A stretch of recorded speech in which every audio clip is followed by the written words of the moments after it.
Welcome back, survivor. If you can hear this, it means you're still alive. This is Jack's Nightmares, and this is your next story. We had already signed through 2 checkpoints before they let us in the vault bay. Standard protocol. One of those biometric gates scanned my hand and face before opening the inner security corridor. Past that, we had to push the loaded pallet through a pair of industrial blast doors that sealed behind us the moment we cleared the threshold. I remember hearing that deep metallic hiss as the pressure changed inside the room. The air was colder than I expected. Too dry, almost clinical, no scent at all. I could feel it sticking to my tongue and drying out my throat, like the inside of a refrigerated shipping container. Rafi was behind me, steering the pallet jack. The porcelain vases we were hauling weren't heavy, but they were worth a ridiculous amount of money. The packing slip said they were Qing Dynasty originals, some private collector's stash getting locked away in climate control.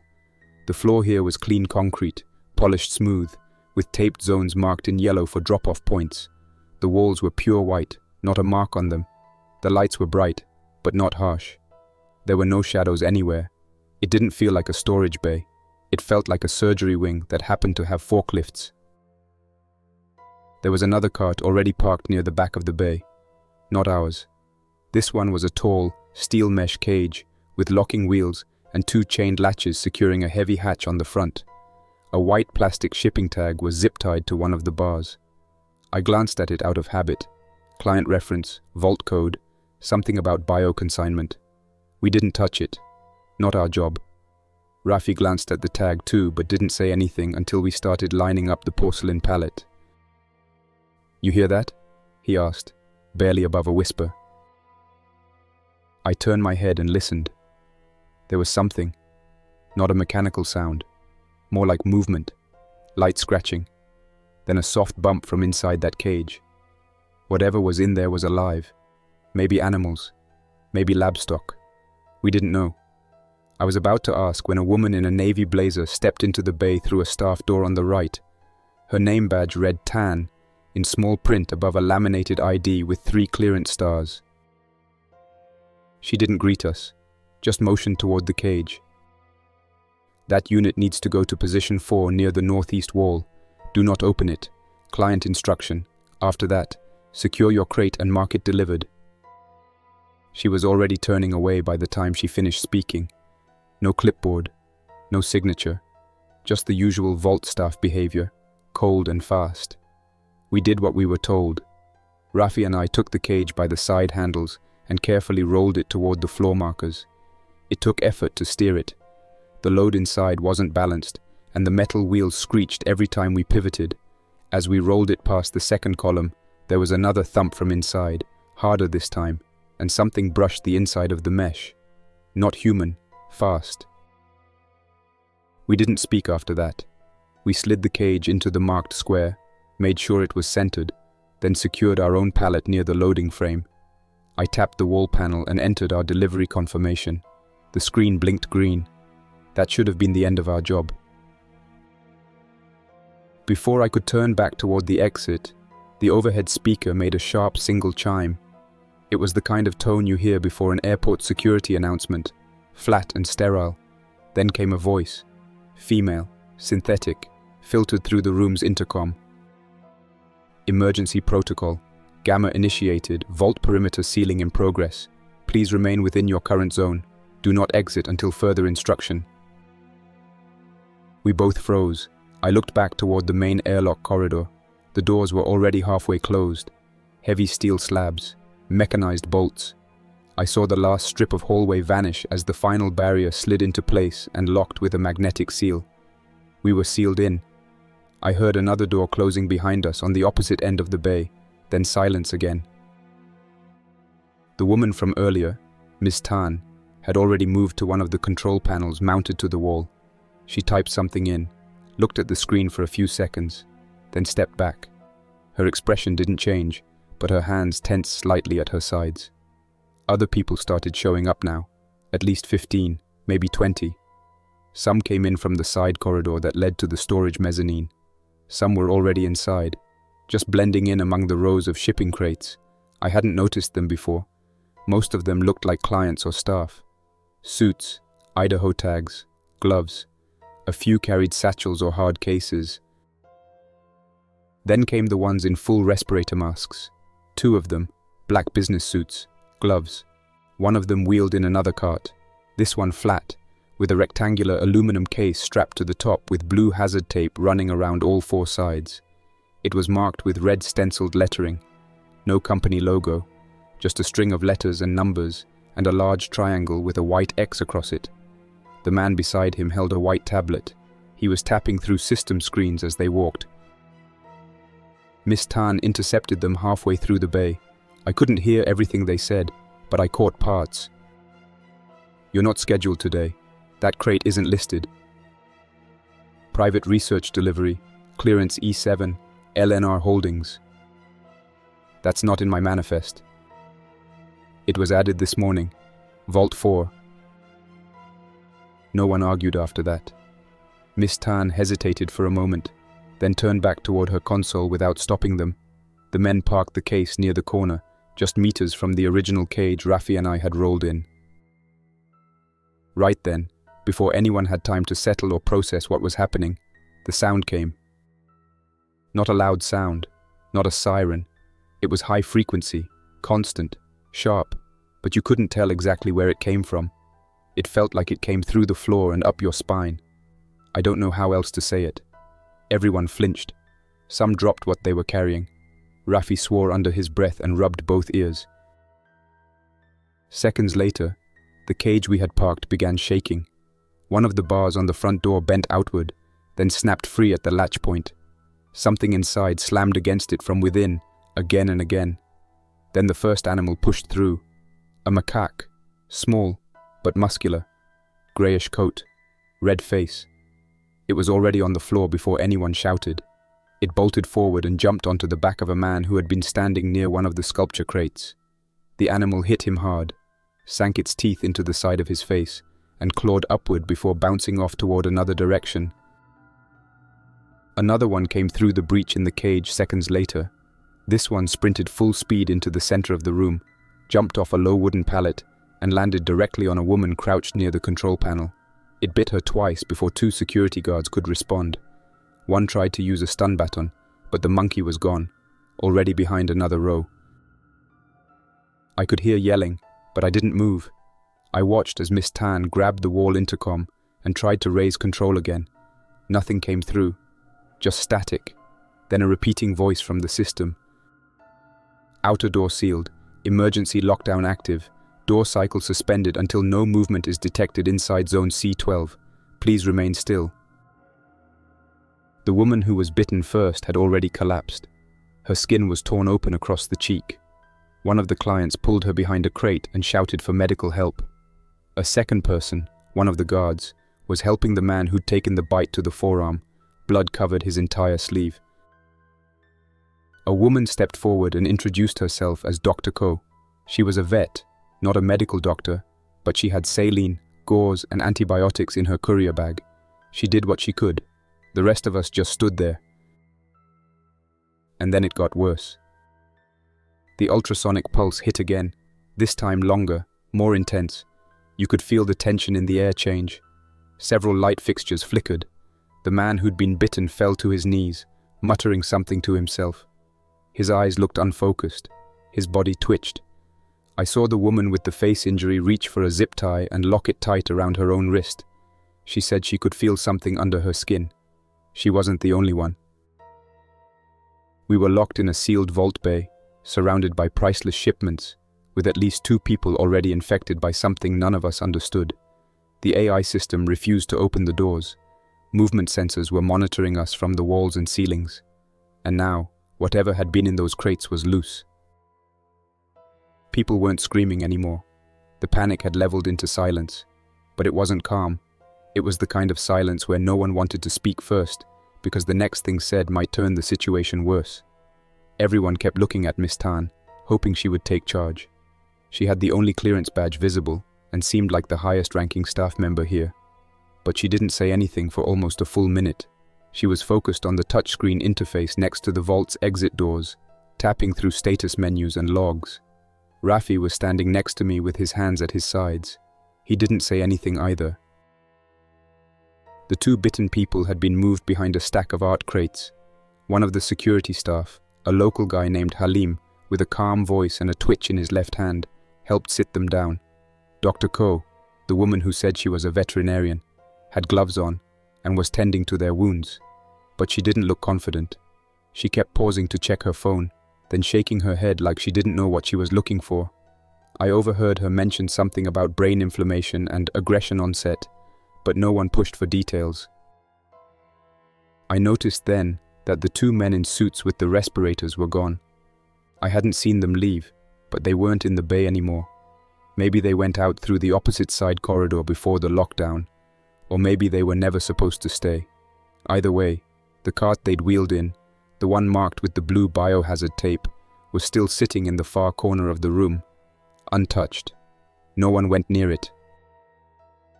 The system voice returned, sharp and emotionless. Zone C12 occupancy, active, motion detected, door cycle paused. Please remain still for security re-evaluation. Miss Tan stepped away from the console and finally turned toward us. We're locked down until the system believes the zone is clear. It's reading every movement in this space. Heat, motion, sound levels, vibration. The outer door will not cycle until that criteria is met. Someone from the back of the group called out, "So we're just supposed to sit still and hope it lets us out?" "It's not that simple," she said, keeping her voice steady. "The AI isn't programmed to unlock if anyone inside is symptomatic. It's programmed to wait until the room is cold and quiet. That means no breathing, no shifting, no talking." Rafi leaned toward me and said, "Lo, that's insane. We can't just stop moving. There's 30 of us in here." I didn't answer him. My focus was locked on the two people behind the crates. The man, the one who took the bite to the arm, was rocking slightly now, back and forth. His eyes looked wrong, not dazed, not scared, just empty. His breathing was fast, like he couldn't catch his rhythm. The woman beside him was still conscious, but she kept shaking her head slowly like she was trying to stay awake. Her cheek wound had been wrapped, but blood was soaking through the gauze already. I don't know if Dr. Ko gave them anything. Maybe she didn't have anything to give. One of the clients started recording everything on his phone. He didn't say anything, just held the camera low and walked slowly around the edge of the bay. I don't think anyone cared at that point. People record everything, even when it doesn't make sense, especially when it doesn't. We stayed like that for about 20 minutes. The AI repeated the same message every 5 minutes, like clockwork. Motion detected, door cycle paused. Someone asked if we could cut the power to the AI system, and Miss Tan shut that idea down hard. She said killing power would trip the secondary containment, which would drop the pressure seals and start a full deoxygenation protocol. That meant the air would go thin, fast. I don't know if she was telling the truth, but no one pushed back after that. Halim, the calm guard, started pulling together anyone who looked useful. He found 3 people with technical experience: a systems engineer who handled cold storage logistics, an electrician who maintained emergency lighting, and a drone pilot who was there to pick up a storage drone from Bay D. They all grouped near the central wall screen, trying to make sense of the override options. Rafi offered to help, but there wasn't much he could do. I stayed close by in case something went bad. And then something did. The bitten man screamed, loud, sharp, straight from his stomach. It wasn't pain, it was something else. His body convulsed once, then he launched forward and hit the stack of crates in front of him. Everyone jumped. Dr. Ko backed away. The man dropped to his knees, then to all fours. I could see his face clearly now. His pupils had blown out. His teeth were clenched so hard they looked like they might snap. He crawled for half a second, then stopped and just stared at the nearest person. Then he lunged. The man he hit, a warehouse technician, went down hard. The infected one grabbed his face and bit into the neck without hesitation. It was fast. No pause, no sound except the impact. Everyone scattered. The guard with the stun wand tried to intervene, but he tripped over a rolling crate and slammed into the wall. The attacker didn't chase anyone. He just stayed locked on the technician, biting and ripping until someone managed to pull him off. It took 3 people, and even then, it didn't last. He threw one of them to the ground and charged toward the aisle before Halim leveled a fire extinguisher and cracked him in the head. Twice, maybe 3 times. The man dropped. He didn't move after that. No one said a word for almost a full minute. The technician was dead, no question. His neck had been torn open. The other 2 who tried to help were injured, but still moving. Dr. Ko rushed in, but all she could do was confirm the obvious.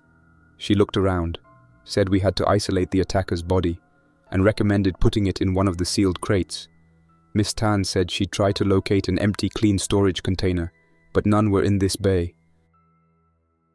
The second infected person, the woman with the facial wound, was still conscious, but she'd stopped responding to anyone talking to her. She was leaning against the crate wall, arms limp at her sides.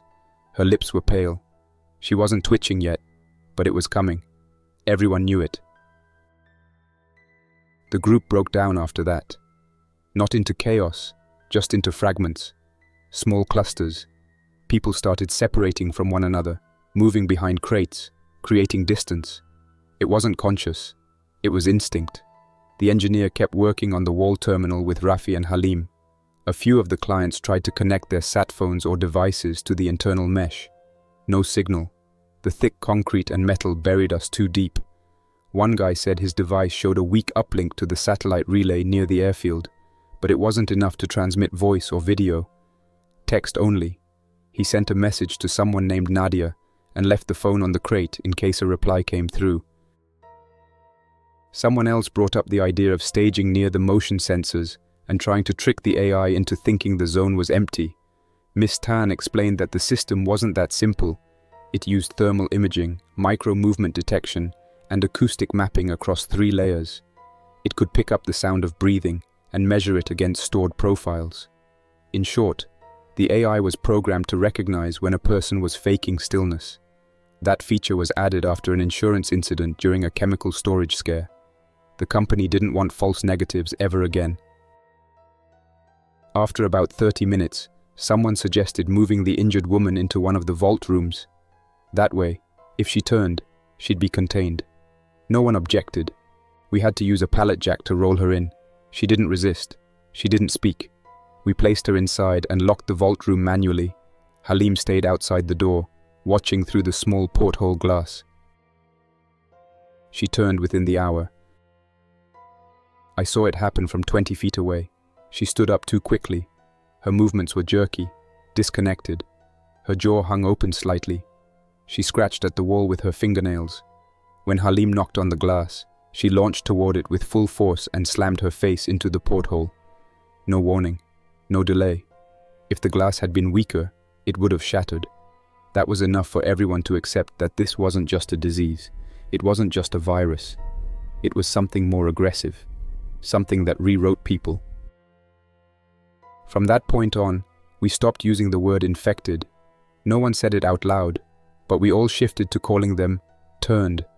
It was easier than trying to explain it. These people were gone. What remained was dangerous. It needed to be locked away, or stopped. The technician who'd been killed earlier wasn't left on the floor. Miss Tan ordered us to move him into the chemical storage locker near the bay's northwest side. It was sealed, climate-controlled, and airtight. The only thing that made it possible was that he hadn't turned yet. Dr. Ko said that not every bite resulted in reanimation. She said it might be a combination of blood-to-brain contact and timing. But no one trusted it. We locked the body inside and sealed the door. As the hours passed, the air in the bay started to feel thinner. Not because it actually was, just the pressure of knowing the system was waiting for stillness. Everyone moved slower, quieter.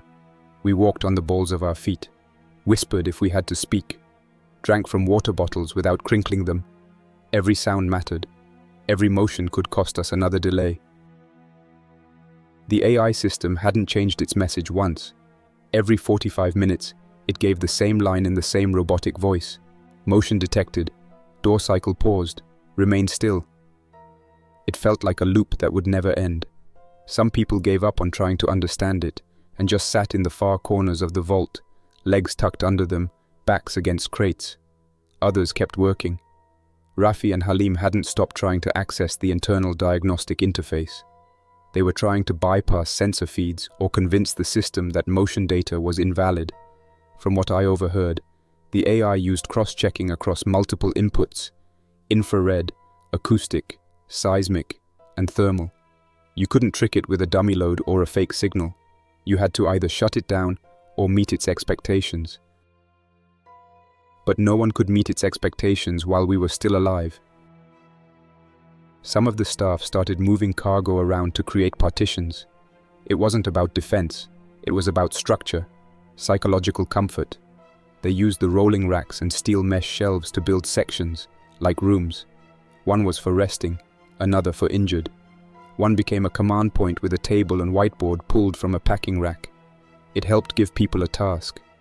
Even the ones who didn't understand the tech felt better just putting things in place. I helped with that for a while.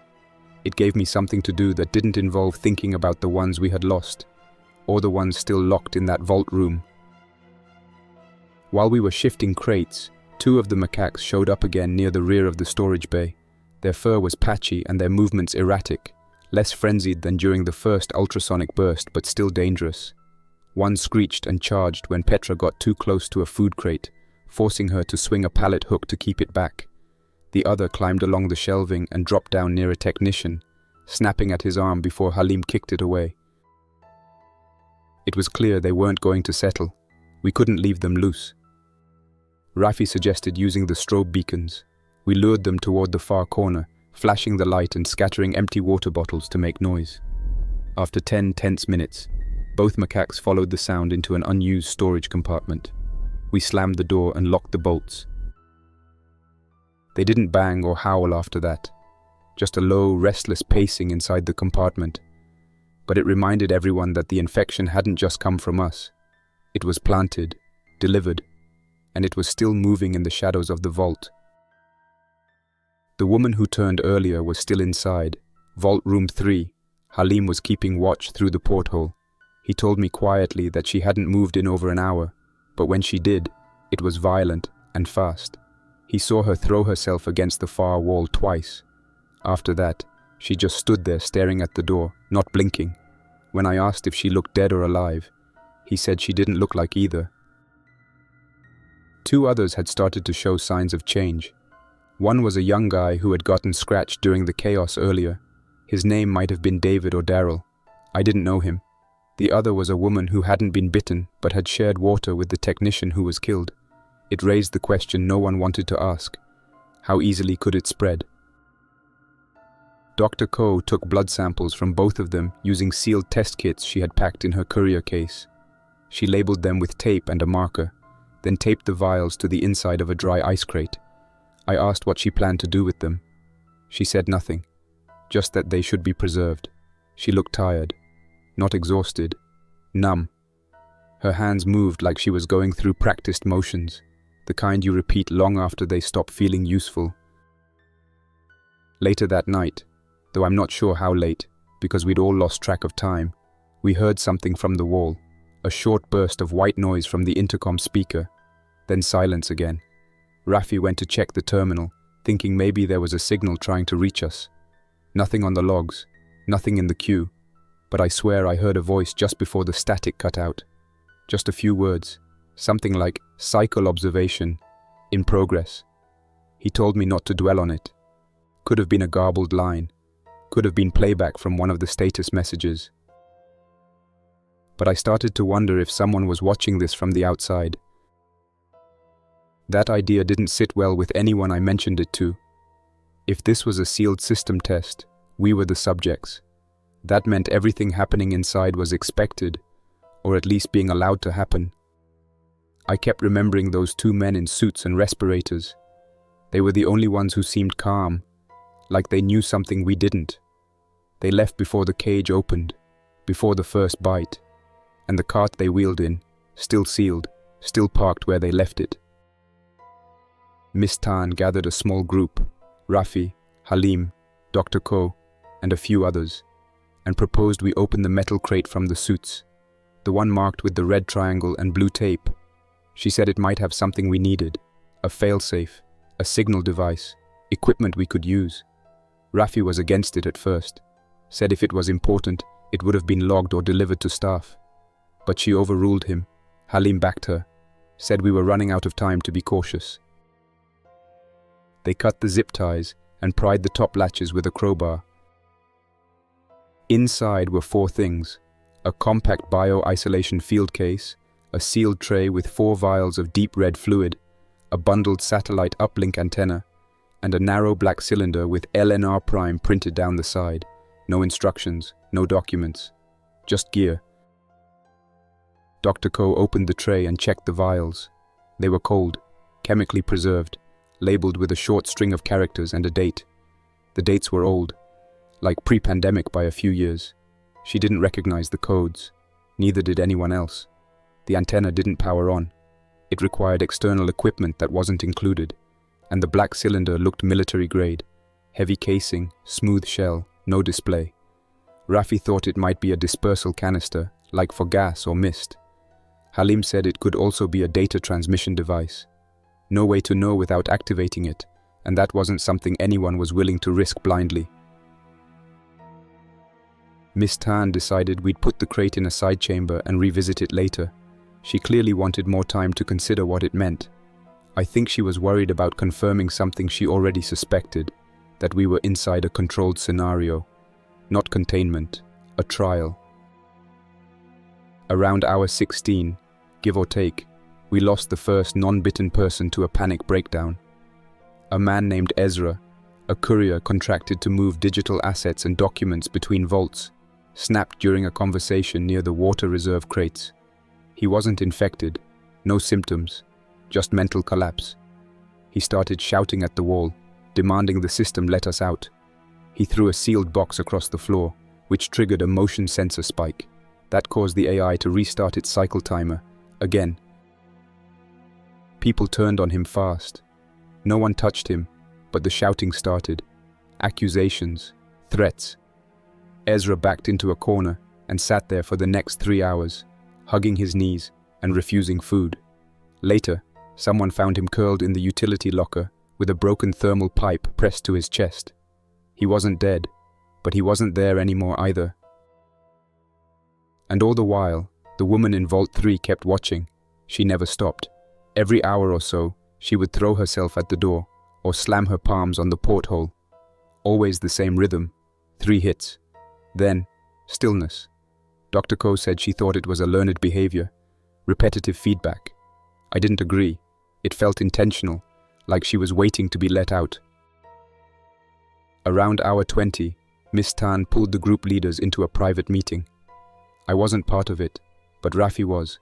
When he came back, he looked drained, said they were working on a new plan, something to trick the system by isolating everyone showing symptoms, get them into the far vault wing, lock it, then fake a still an empty condition using the remaining people who could control their bodies and breathing. They'd found a way to spoof part of the audio sensors by flooding the room with background static using the Vesda test function, a safety tool meant for simulating chemical spills. It would only last 90 seconds, but that might be enough to fool the system into checking for exit conditions. It wasn't much, but it was the first plan that didn't involve waiting to die. The idea was to herd the infected, those who had already turned or were close, into the adjacent vault room wing. We would do it quietly, no yelling, just guided movement using light, sound and distraction. Once they were inside, we'd seal the doors and reroute that section's sensor grid into standby. Then, during the 90-second Vesda override, we'd create complete stillness in the main bay, trigger the AI check, and hope it decided the zone was safe to unlock. It was a bad plan, but not reckless. It wasn't desperate either. It was simply what we had. The kind of plan you make when every other option leads to starvation, infection, or slow suffocation. The vault bay had no food reserves. What we had scavenged from client crates and staff snacks was already running thin. Most people hadn't eaten anything since the previous day. A few were faint from dehydration and stress. The longer we waited, the more we risked having someone turn in the middle of the main bay, which would collapse the entire attempt. That's why we had to move fast, before we lost another person in the open. Halim drew a rough layout of the vault wing on the crate wall with a dry erase marker. Vault rooms. 4 through 7 were connected by a short corridor, separate from the main chamber. 2 of the rooms were already full of sealed units, but 1 was empty, and the last one only had a few climate crates we could shift. The plan was to use Vault 6 as the isolation chamber, lure the infected there, lead them through the entry hallway, and close both sets of manual dog-bolt doors behind them. From the inside, the room was airtight and solid enough to block most motion detection. Dr. Ko had identified 4 individuals showing signs of change.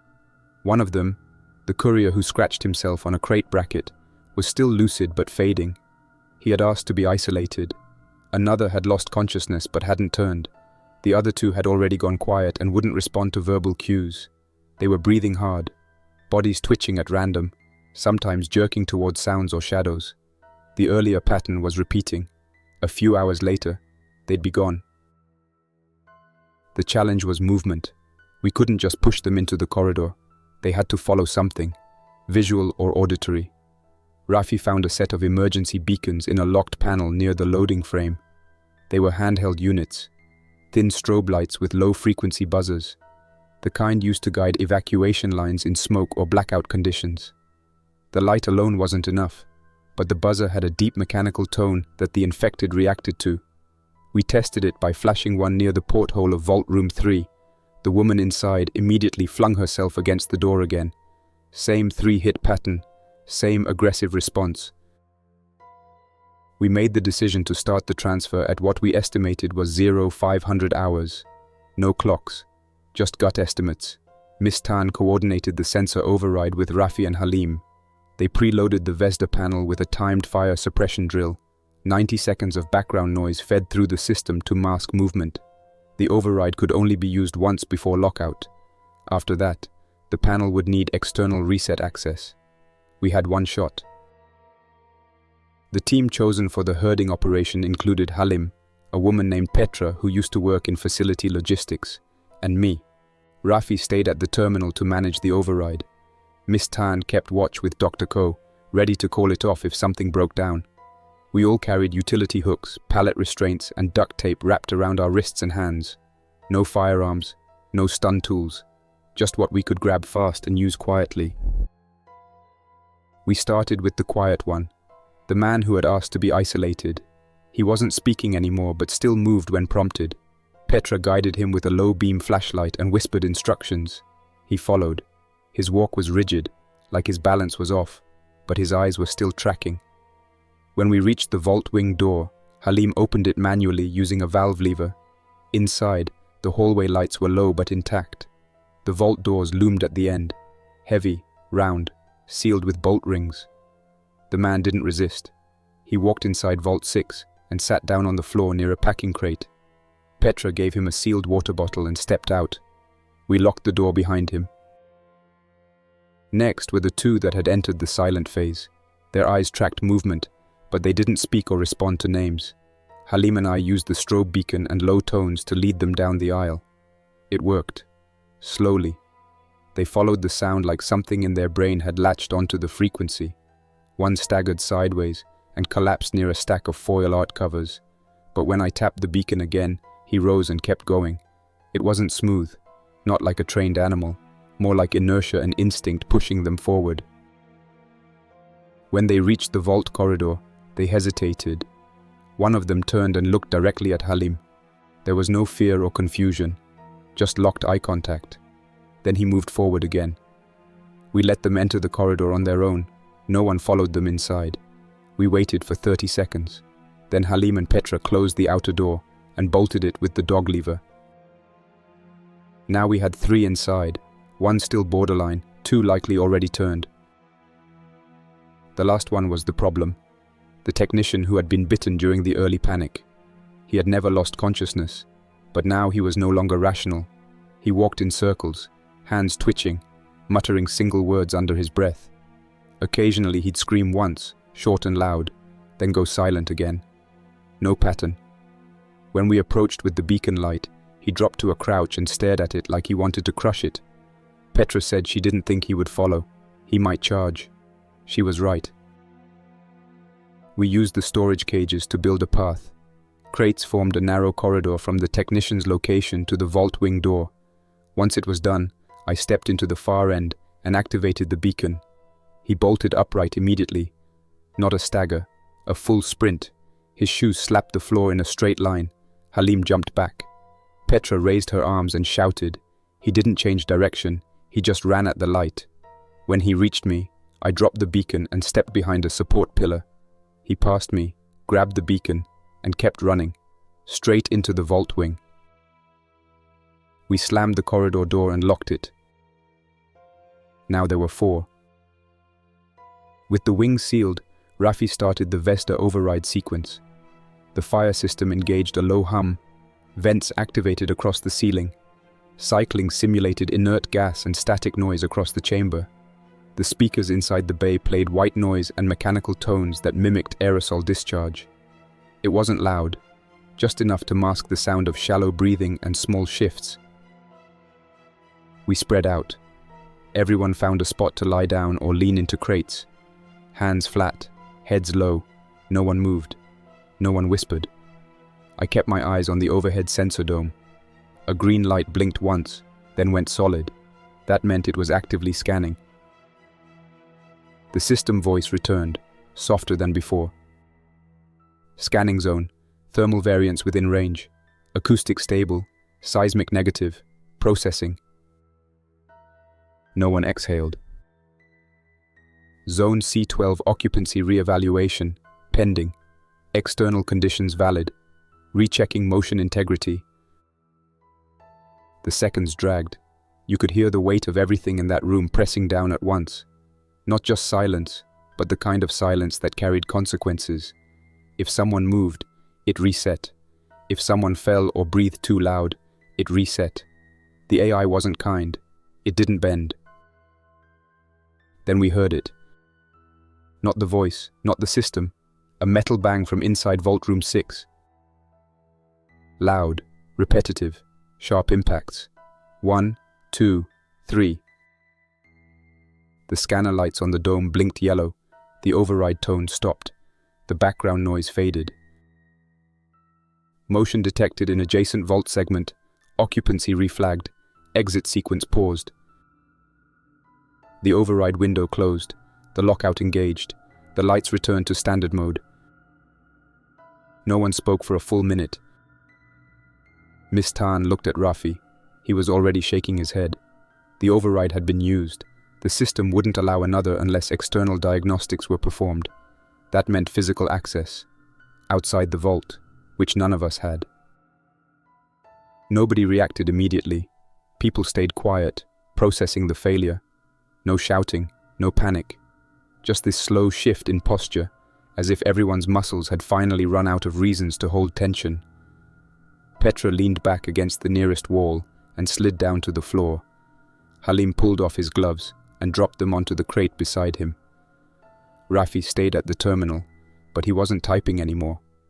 Dr. Kaur walked to the other side of the bay without a word and started checking the seal on the water rations. It wasn't about being useful anymore. It was about staying busy enough to not lose focus. We were still locked in with the infected. They were now contained in Vault 6, but the system counted everything. As long as something moved, breathed, or made sound within the monitored zone, the AI refused to trigger a cycle. It didn't distinguish between a walking corpse behind 5 inches of composite steel and a living person in the bay. To the machine, movement was movement. That night, or what we believed was night based on how drained we were, more people began showing symptoms. It started with simple signs: staring too long at nothing, short, fast breathing even when resting, jerking at small sounds. By hour 25, 5 people had been isolated, and 3 more were on watch lists. One of them was the client who tried to call out using the satellite relay. He stopped speaking altogether, even when people addressed him directly. He still followed instructions, but his movements were sharp, like he was forcing them. I found Rafi later, sitting on the floor between two rolled art crates, just watching the ceiling. I sat down across from him. He didn't look at me right away. He said he thought the AI was reading more than motion. He was convinced it was also measuring respiration patterns and heat spread, not just the presence of bodies, but whether those bodies were acting in expected human ways.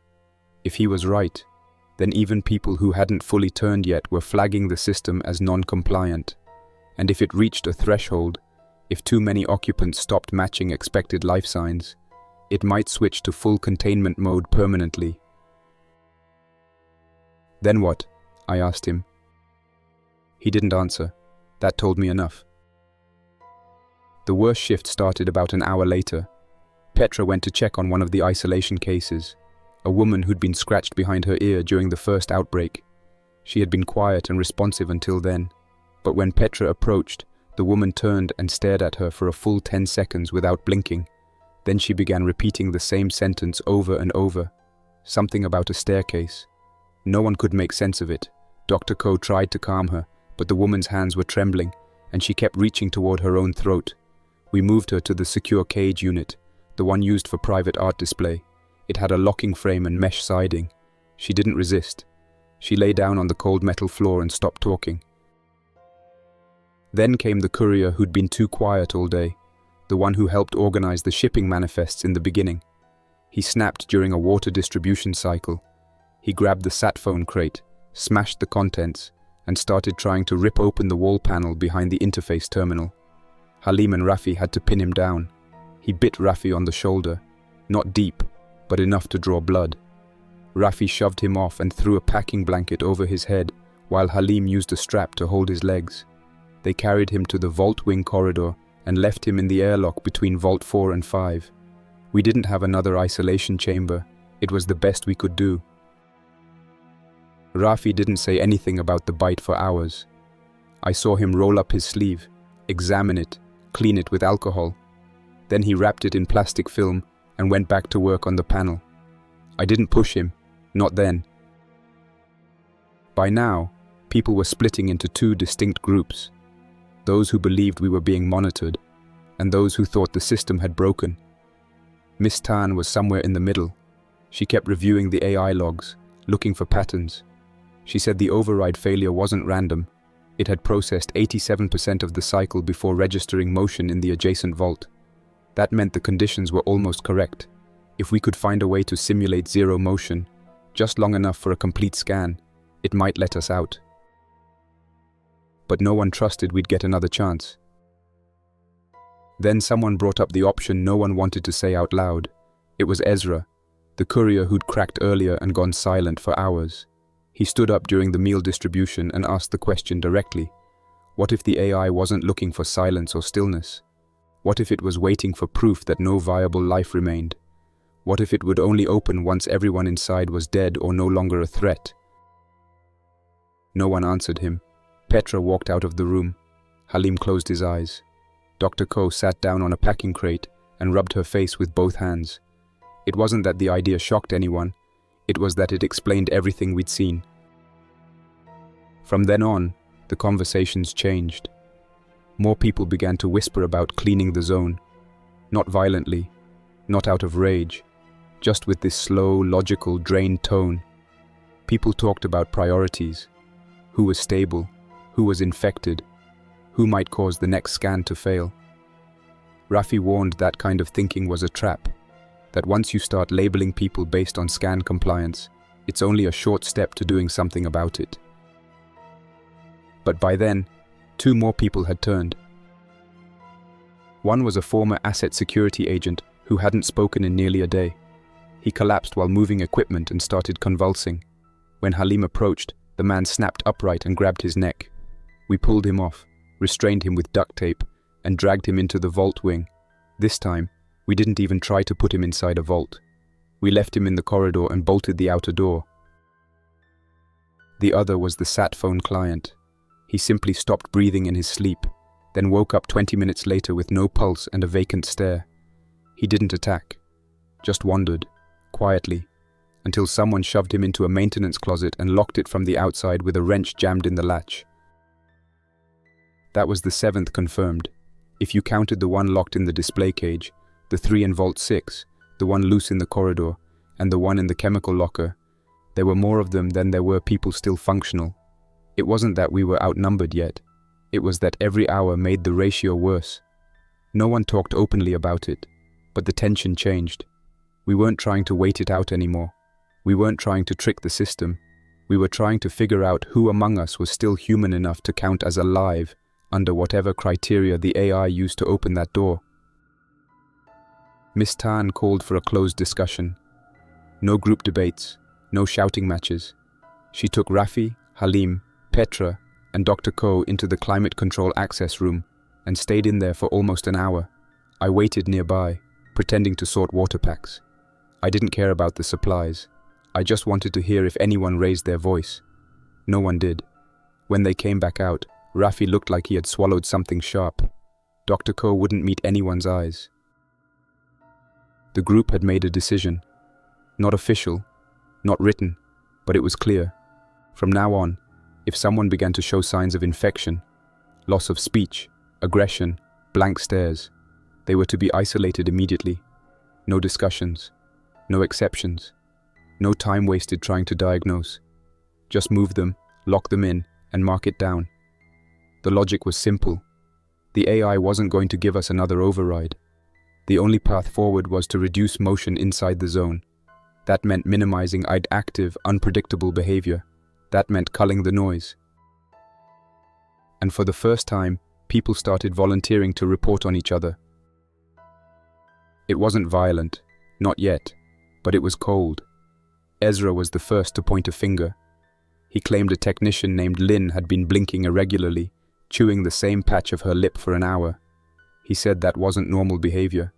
Lynn denied everything, but Petra asked her to step into a side chamber for observation. Lynn refused, said she hadn't been bitten, hadn't touched anyone infected, hadn't even spoken to anyone who had. It didn't matter.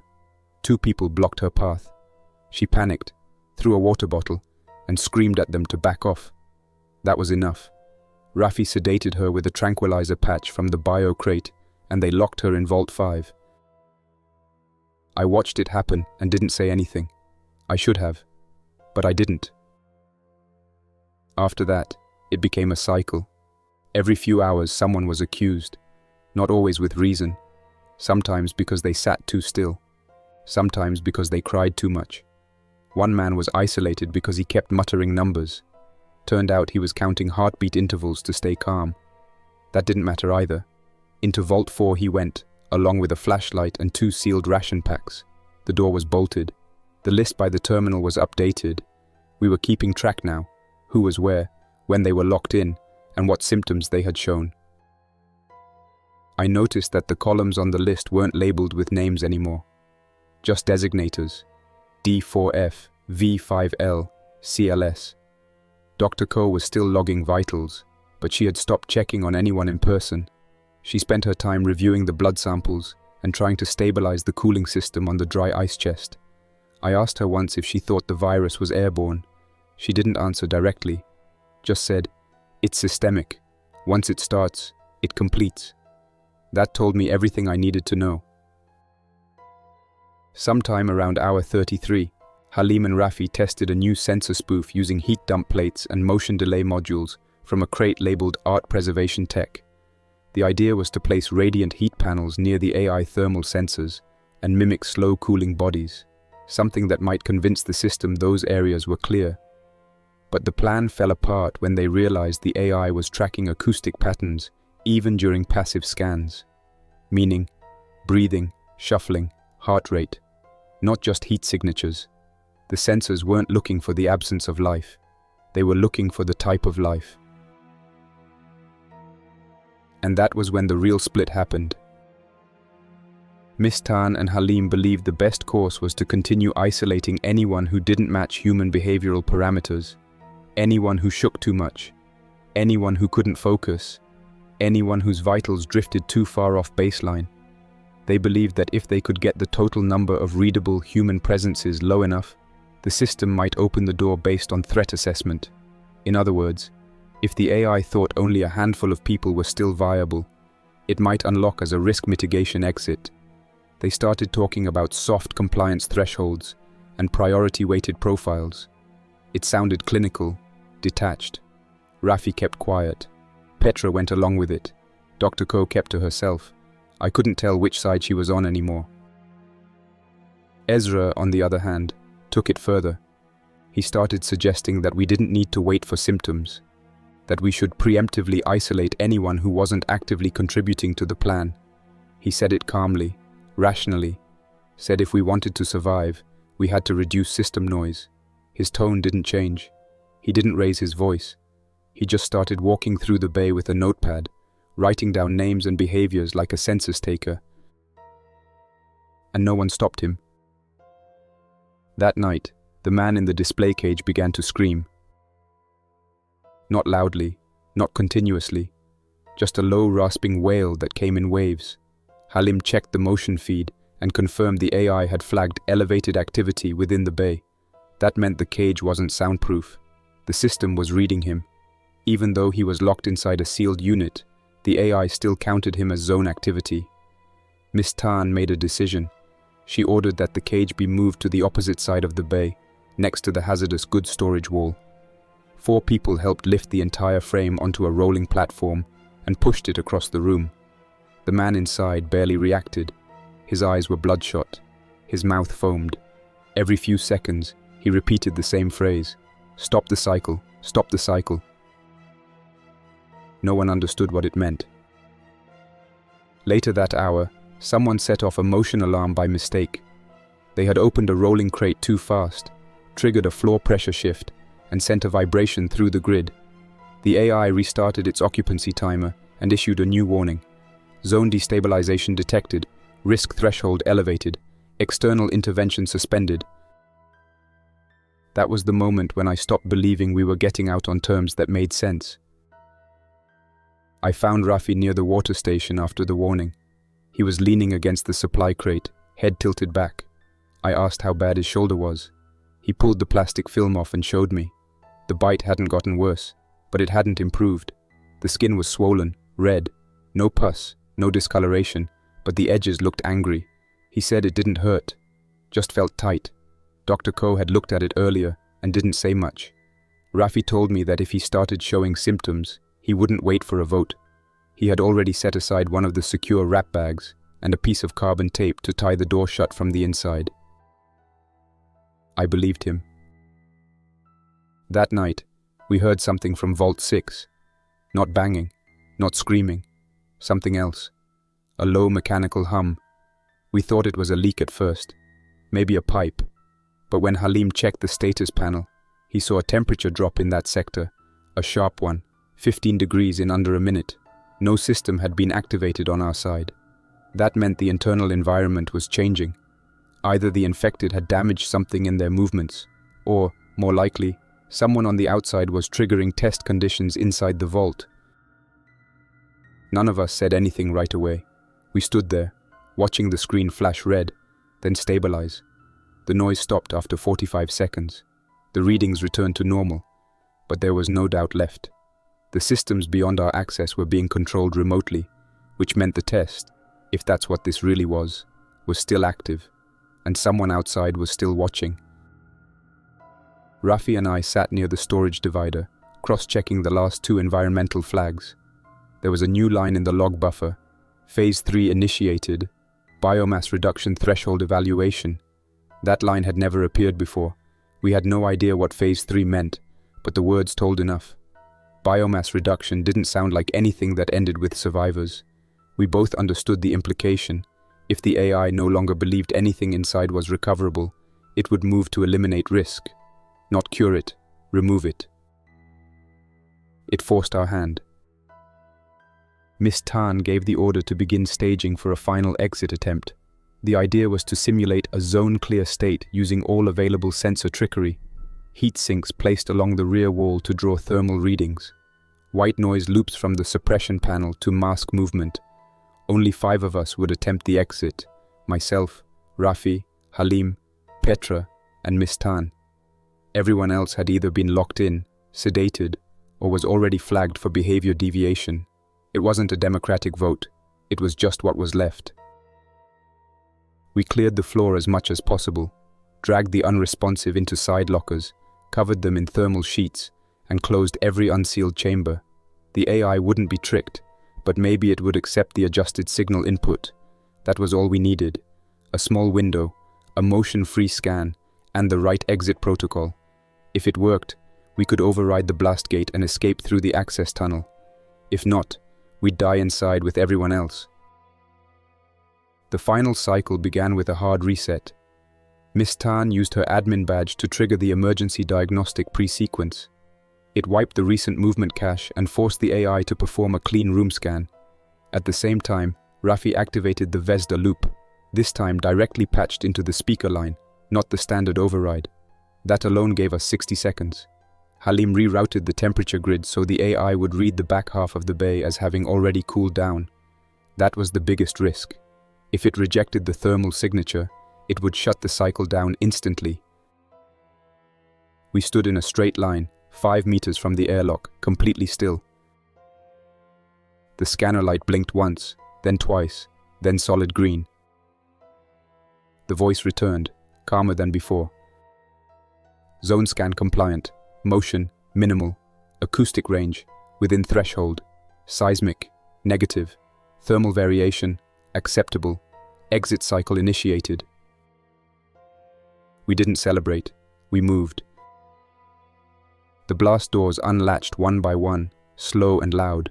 The inner seal hissed. We stepped into the access corridor beyond the vault. The air felt different, not fresher, just less recycled. For the first time in days, I thought I might see something other than white walls and sealed crates. But we only made it 20 steps before we saw them. 2 men standing just beyond the tunnel threshold. Both wore dark grey suits, clean, sharp. Each one had a full-face gas mask with a red-tinted visor. Behind them stood 3 armed guards in black uniforms with no markings. They held compact carbines at a low ready angle, not pointing at us, but not slung either. One of the men raised a hand and motioned for us to stop. We stopped. The man on the left stepped forward. His voice came through a speaker in the mask, flat, filtered. You did very well. Containment integrity was maintained. Host vector spread followed expectations. Observer notes match live telemetry. Thank you for your cooperation. No one replied. He turned slightly and pointed toward the doorway behind him. You may exit. Your profiles will be reviewed. Behavioral outcomes have been flagged for further analysis. Halim took a step forward. That was the trigger. The nearest guard raised his weapon and fired 3 controlled bursts. Halim dropped instantly. Petra screamed. The other 2 guards opened fire without hesitation. Rafi tried to run. He got 2 steps before going down. I saw Miss Tan lunge toward the wall panel and press something. I never found out what. She was shot before her hand dropped. I had dropped behind a storage barrel on instinct. The shots stopped as quickly as they started. No more movement, no shouts, no commands, just silence. I didn't breathe. I didn't twitch. I pressed my body low against the metal, trying not to cast a shadow. Boots approached, measured steps, 3 pairs, maybe 4. I could hear the weight shifting against the polished concrete floor. They weren't rushing. They weren't checking for survivors. They were sweeping. A second passed, then 2 more. The barrel jolted hard to one side. Something slammed into the back of my neck. Not pain, just a sudden, irreversible disconnect. I didn't even get a chance to turn my head. I was on the ground before I realized I'd been shot. I couldn't feel my arms. I couldn't move my legs. My vision blurred, then narrowed. All I could hear was a filtered voice overhead, flat and unhurried. Final subject terminated, movement 0, audible 0, thermal residual negligible. That was the last thing I heard directly. The rest came from the black box transcript. There must have been a system recorder in the corridor, something mounted for internal debriefs.